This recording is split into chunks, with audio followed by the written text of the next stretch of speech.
हज़रत अम्र बिन अल-आस रज़ी अल्लाह अन्हा की ज़िंदगी के मुख्तसर लम्हात ये हैं। वैन, निसब और शख्सियत। हज़रत अम्र बिन अल-आस रज़ी अल्लाह अन्हा का ताल्लुक़ कुरैश के कबीला बनी सहम से था। इनका असल नाम अम्र बिन अल-आस बिन वाइल सहमी था। वो एक इज़्ज़तदार और शरीफ ख़ानदान से ताल्लुक़ रखते थे और अपनी अक्लमंदी, सियासत और बुजुर्गी की वजह से मशहूर थे।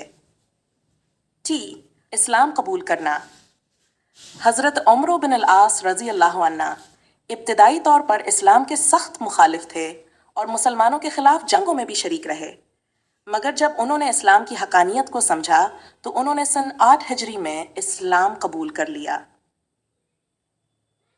ग़ज़्व मोता। इस्लाम कबूल करने के बाद हज़रत अम्र बिन अल-आस रज़ी अल्लाह अन्हा ने कई जंगों में हिस्सा लिया।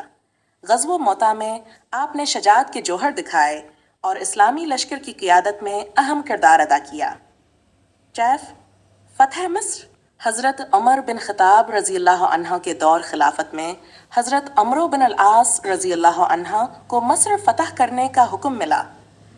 उन्होंने अपनी हुकमत अमली और तदबीर से मस्र को फ़तह किया और इसे इस्लामी सल्तनत का हिस्सा बनाया। उनकी ये फ़तह इस्लाम की तारीख़ में एक बड़ी कामयाबी समझी जाती है। 5. गवर्नरी और खिदमात। हज़रत अम्र बिन आस रज़ी अल्लाह अन्हा को मस्र का गवर्नर बनाया गया। वहाँ उन्होंने इस्लाम की तालीमात को आम किया, नज़्म व नस्क़ कायम किया और मस्र में इस्लामी तहज़ीब को फ़रोग़ दिया। इंतकाल।